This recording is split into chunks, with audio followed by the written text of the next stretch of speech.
देखिए FNAC test एक special test है और बहुत कम जगह ये टेस्ट किया जाता है, ठीक है। तो एफएनएसी का जो फुल फॉर्म होता है वो होता है फाइन नीडल एस्पिरेशन साइटोलॉजी, ठीक है। और ये जो मैं बता रहा हूँ ये वाला फर्स्ट नोट्स, ये मैं नेक्स्ट क्लास मतलब पिछले क्लास में बैक क्लास में ले चुका हूँ, ठीक है। तो इसको मैं शॉर्टकट में बता रहा हूँ, वैसे मैं डीपली नहीं बताऊंगा क्योंकि मैं पिछले क्लास में ले चुका हूँ। इसलिए इससे पहले वाला जो वीडियो होगा आप लोग यूट्यूब में मैंने पोस्ट कर दिया था, जाकर देख लीजिएगा। वैसे मैं इसको थोड़ा सा शॉर्टकट में बता देता हूँ क्योंकि कुछ लोग क्लास नहीं किए हुए थे इसका। देखिए एफएनएसी का जो फुल फॉर्म होता है फाइन नीडल एस्पिरेशन साइटोलॉजी होता है, और ये हर एग्जाम पूछता है, बहुत एग्जाम में मैंने इसका क्वेश्चन देखा है, तो इससे क्वेश्चन आते हैं और फुल फॉर्म पूछ लेता है, ठीक है। तो एफएनएसी का जो फुल फॉर्म होता है एकदम सिंपल सा होता है, fine needle aspiration cytology. Fine needle का मतलब होता है एकदम अच्छे नीडल से हमको एस्पिरेट करके साइटोलॉजी डिपार्टमेंट से हमको सैंपल ये करना है, कलेक्ट करना है, ठीक है। यही इसका पूरा मतलब होता है एफएनएसी टेस्ट का, ये समझ गए आप। देखिए fine needles aspirates are usually abstinent to diagnosis और रूल आउट मैलिग्नेंसी। ये मतलब जो होता है मैलिग्नेंसी को डिटेक्ट के लिए किया जाता है टेस्ट। कैंसर सेल जानते हैं ना, उसी को डिटेक्ट करने के लिए हम एफएनएसी का टेस्ट करते हैं। वैसे कैंसर के लिए बहुत टेस्ट आते हैं, बायोप्सी वगैरह भी आता है, ठीक है। तो बायोप्सी इसमें नहीं करना है हमको। देखिए वैसे जब ज़्यादा मतलब केसेज ये बढ़ जाते हैं मतलब मैलिग्नेंसी के, तो उस केसेज में बायोप्सी वगैरह मतलब किए जाते हैं। और बायोप्सी जो होता है मोस्टली किया जाता है किसी पार्ट का, ठीक है। तो ये कोई पार्ट नहीं, हमको लिक्विड सैंपल लेना है, ठीक है। वैसे लिक्विड का भी कर सकते हैं लेकिन ज़्यादातर एफएनएसी होता है लिक्विड के लिए, ये समझ गया।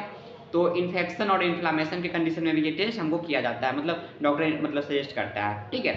डायग्नोसिस बाय एफएनएसी टेस्ट, ये समझ गए आप। देखिए FNAC the study of cellular sample, ये सेलुलर सैंपल, सेलुलर आप लोग समझते होइएगा, ठीक है।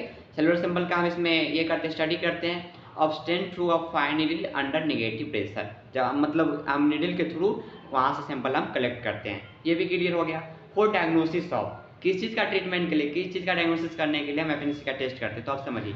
ग्रोथ ऑफ स्किन, अगर किसी के स्किन के ऊपर दूसरा स्किन का लेयर बन गया है, स्वेलिंग हो गया, फूल गया है, ठीक है, गांठ टाइप का बन गया है, उस केसेज में किया जाता है।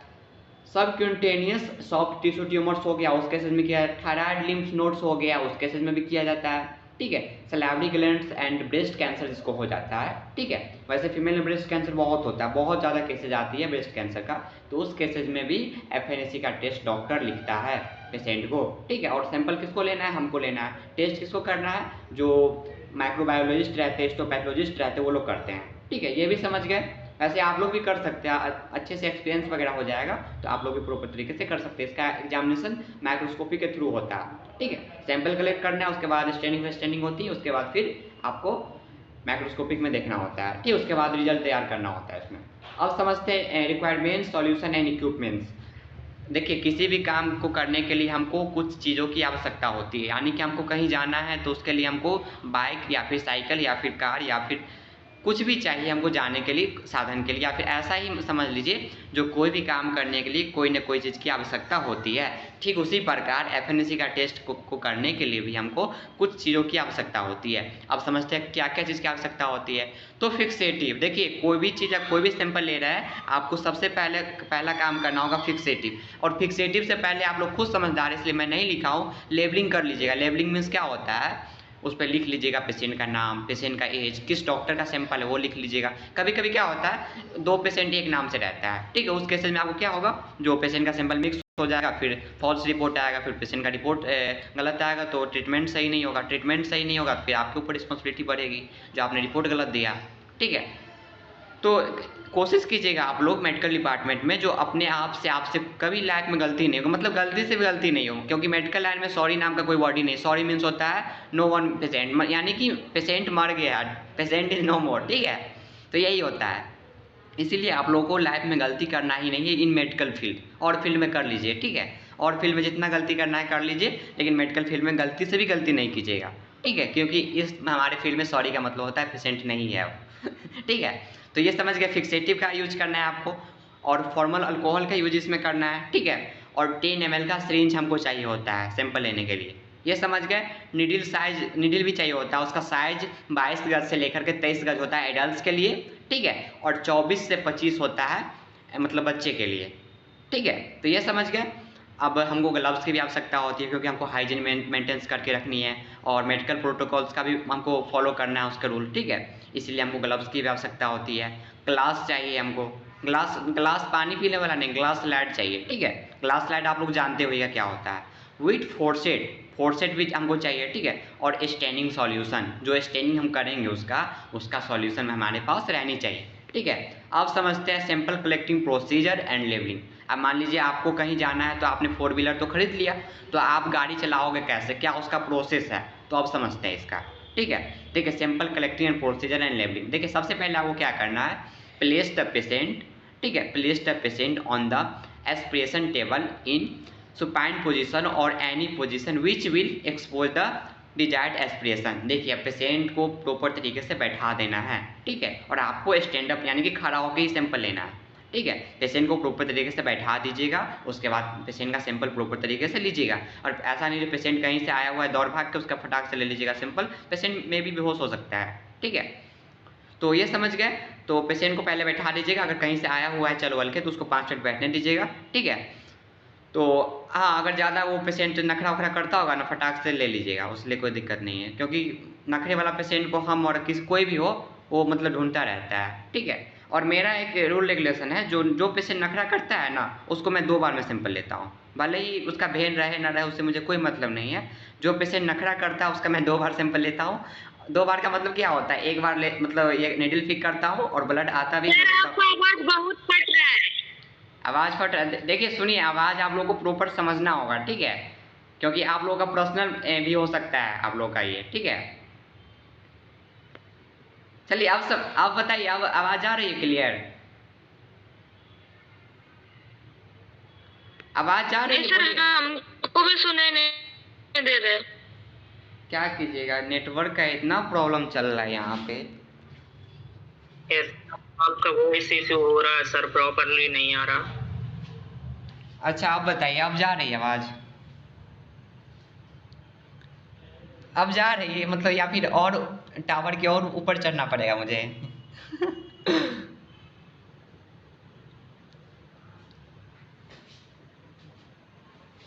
बताइए, अब जा रही है आवाज।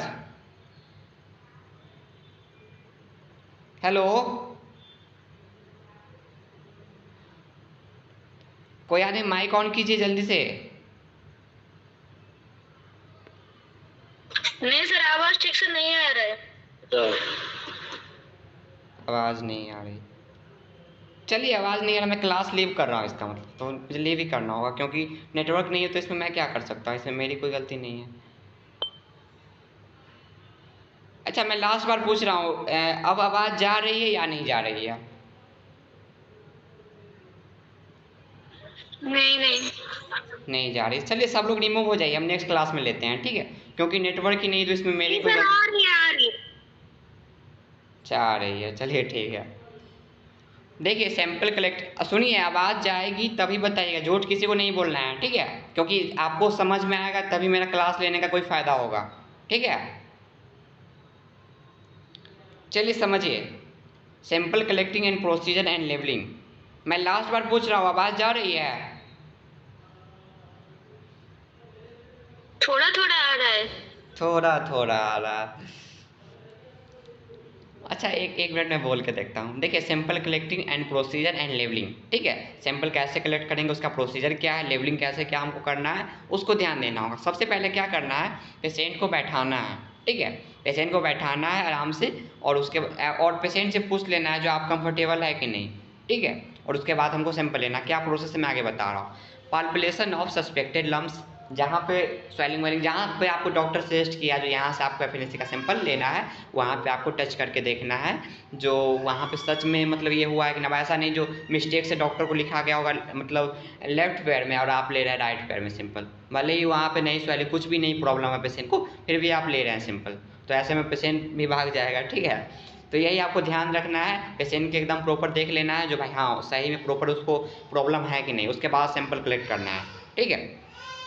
तो ये समझिए, इसके बाद आपको क्या करना है, पेशेंट को देख लेना है जो कहाँ पे कलेक्ट करना है, उसको प्रॉपर तरीके से देख लीजिएगा जो वहाँ पे सच में है कि नहीं। उसके बाद आपको क्या करना है, clean the site with alcohol swab and leave area to dry. आपको क्या करना है, वहाँ के एरिया को क्लीन कर लेना है, ठीक है। डिसइंफेक्टेंट करना है हमको, ठीक है। डिसइंफेक्टेंट मीन्स आप लोग जानते होइएगा, वहाँ से मतलब एक समझ बैक्टीरिया को किल करना है, वहाँ पे जो बैक्टीरिया प्रेजेंट रहता है वहाँ किल करना है। जैसे आप प्रिक कीजिएगा तो कोई बैक्टीरिया अंदर इंटर नहीं करे, इसलिए ठीक है। तो ये करना है। बताइए आवाज़ आ रही है ना? जी सर। हाँ सर।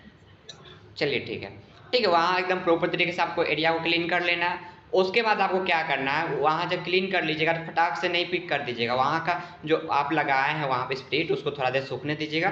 थोड़ा देर का मतलब ऐसा नहीं जो वहाँ पे कॉटन वाटन करके ये स्वाब वाब लगा करके और हम चल गए कहीं घूमने, ऐसा नहीं करना है। मात्र 10 सेकेंड उसको सूखने देना है, ठीक है। उसके बाद आपको क्या करना है, put the needle in the syringe holder. आपको फटाक से सिरिंज में, इसमें आपका जो सिरिंज होता है उसमें आपको नीडल को लगा लेना है, टाइट कर लेना है, आगे पीछे खींच लेना है, ठीक है। उसके बाद क्या प्रोसीजर है अब नेक्स्ट पेज में देखते हैं।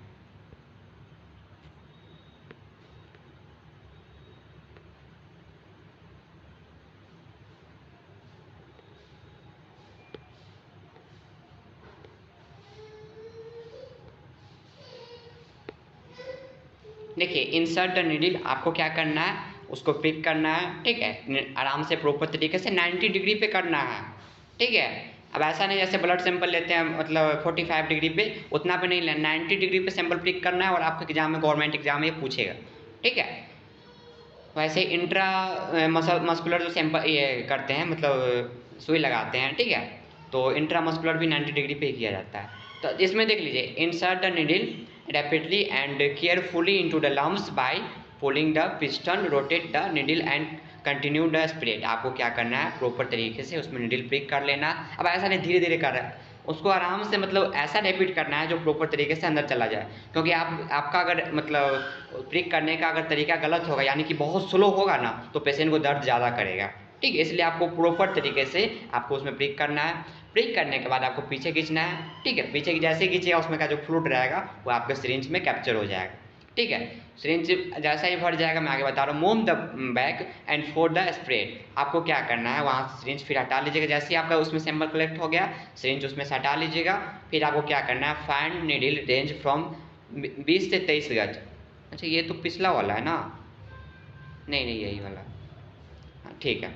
देखिए find needle range from 20 to मतलब 20 टू 23 गज, ठीक है। 0.6 मिलीमीटर से लेकर के 0.9 मिलीमीटर तक इसका ये होता है, रेंज होता है, ठीक है, प्रिक करने का। ये समझ गए। आउटर डायमीटर आर यूज, ये आपको मैंने पहले ही बता दिया था जो कितने मतलब इसके गज का मतलब ये रिक्वायरमेंट होगा नीडल का, ठीक है। और आपको अब क्या करना है, stop the aspiration, let the piston go it's resting position, withdrawal the needle. आपको क्या करना है, पेशेंट को वहाँ से तो हटा लिए आप, पेशेंट को वहाँ क्या कर दीजिएगा, कॉटन दे दीजिएगा। नीचे लिखा हुआ है put a dry swab cotton गज ओवर द एस्पिरेशन साइड। आपको क्या करना है, वहाँ से तो नीडल आप हटा लिए, फटाक से पेशेंट को कॉटन दे दीजिए। एकदम क्लीन कॉटन रहना चाहिए, ठीक है। वो जो आप स्पीड से साफ किए वो कॉटन नहीं दीजिएगा, ठीक। दूसरा एकदम अच्छा सा ड्राई सा जो कॉटन होगा वो पेशेंट को दे दीजिएगा। बोलेगा पकड़ के रखिए 2-4-10 मिनट तक, ठीक है। यही बात लिखा हुआ है, ask the patient press the side for 5 to 10 minute. Patient को बोलना है 5 से 10 मिनट इसको पकड़ के रखिए, ठीक है।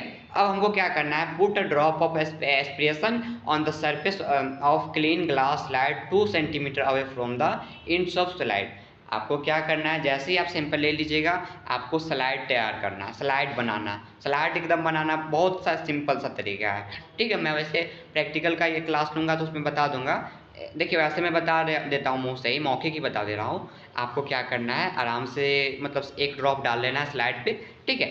और स्लाइड पे जैसे ही डाल लीजिएगा ना, तो आपको कवर स्लिप ऊपर से नहीं डालना है, स्लाइड के ऊपर स्लाइड डाल दीजिएगा। जैसा स्लाइड रहता है ना, सेम स्लाइड ऊपर में डाल के और आराम से खींच लीजिएगा उसको, ठीक है। जैसे ही खींच लीजिएगा उसमें स्मेयर बन जाएगा। एकदम सिंपल सा तरीका है, ठीक है। इससे सिंपल तरीका आपको कहीं भी देखने को नहीं मिलेगा, ठीक है ना। स्मेयर आपको कितना बनाना है, कम से कम 2-3, इसमें लिखा हुआ है वही बात। Make a 2-3 slide and fix immediately in 95% alcohol. आपको स्लाइड बना लेना है 2 से 3 इसलिए बनाना है, मान लीजिए एक स्लाइड आप खराब बना लिए होइएगा तो हो सकता है दूसरा स्लाइड से हो जाए, तीसरा से हो जाए, मतलब इन्वेस्टिगेशन इसका, ठीक है। तो आपको ये करना है 3 से 4 स्लाइड बना लीजिएगा और प्रॉपर स्लाइड बनाइए, ठीक है। और उसके बाद आपको क्या करना है, 95% अल्कोहल में आपको उसको डुबो के रखना है, ठीक है। उसको ये प्रिजर्व करके रखना है, ठीक है। और ये कब करना है, जब स्लाइड आपका सूख जाएगा तब। ऐसा नहीं स्लाइड बना के उसमें डाल दिए, पता चलेगा सब धुल गया, ठीक है। तो ये नहीं करना है। 3 से 4 स्लाइड बना लीजिएगा। उसके बाद आप क्या कीजिएगा, उसमें नाम वाम लिख दीजिएगा, सब कुछ कर दीजिएगा, ठीक है। वो करने के बाद आपको क्या करना है, 95% अल्कोहल में आपको उसमें रख देना है और उसके बाद क्या करना है, स्मेयर बनाना है आप, ठीक है। Smear can be stain by H&E staining करना है और पेप स्टेनिंग का इसमें होता है। H&E ये आपको मतलब मैंने बताया हुआ था, इससे पिछले क्लास में मैंने आप लोगों को मैंने नहीं बताया हो, दूसरे बैच में क्लास हो चुका है, ठीक है। H&E स्टेनिंग क्या होता है, एंड देखिए H&E स्टेनिंग कोई बड़ी चीज़ नहीं है, मैं इसका क्लास स्पेशल सा ले लूँगा, ठीक है। H&E स्टेनिंग इसमें किया जाता है, इसका प्रोसेस क्या है, कैसे कैसे होता है, मैं नेक्स्ट क्लास में बता दूंगा। लेकिन इतना समझ लीजिए जो FNSC का टेस्ट के लिए H&E स्टेनिंग और पेप स्टेनिंग किया जाता है और ये आपको गवर्नमेंट एग्जाम में पूछेगा, ठीक है। और इसका प्रैक्टिकल कैसे क्या होता है मैं आगे आपको बता दूंगा। और लास्टली क्या करना है आपको, लास्टली एग्जामिनेशन अंडर माइक्रोस्कोप, ठीक है। और उसके बाद रिजल्ट ये करना है आपको, क्या करने से आपका स्टेनिंग हो गया, H&E स्टेनिंग एंड और पेप स्टेनिंग हो गया आपका। स्टेनिंग जैसे ही हो जाएगा आप स्लाइड थोड़ा सूखने दीजिएगा, उसके बाद माइक्रोस्कोप में जो हिस्टोपैथोलॉजिस्ट होते हैं या फिर साइटोलॉजिस्ट जो भी होते हैं, ठीक है, जो भी लैब में करते हैं या फिर पैथोलॉजिस्ट ही करते हैं, ठीक है, तो वो अपना रिजल्ट देख लेंगे जो क्या इसमें प्रॉब्लम है, कोई प्रॉब्लम मतलब मैलिग्नेंसी है कि नहीं इसमें, ठीक है, इस सेल में, तो वही उसमें डिटेक्ट किया जाता है। अगर रहता है तो उसमें रिजल्ट में दिया जाता है जो हाँ सी द मैलिग्नेंसी से या फिर कैंसर सेल्स या फिर वाट एवर जो भी वो लिखते होंगे, ठीक है। और मैंने वैसे रिपोर्ट भी सेंड में आपको दिखा रहा हूँ रिपोर्ट, और लास्ट ही आपको माइक्रोस्कोप में एग्जामिनेशन करना है। यही आपका FNSC का प्रोसेस था, एकदम सिंपल सा था, ठीक है। अब मैं रिपोर्ट दिखा देता हूँ, देखिए यही होता है FNSC का रिपोर्ट, देख रहे हैं, फाइन नीडल एस्पिरेशन साइटोलॉजी, ठीक है।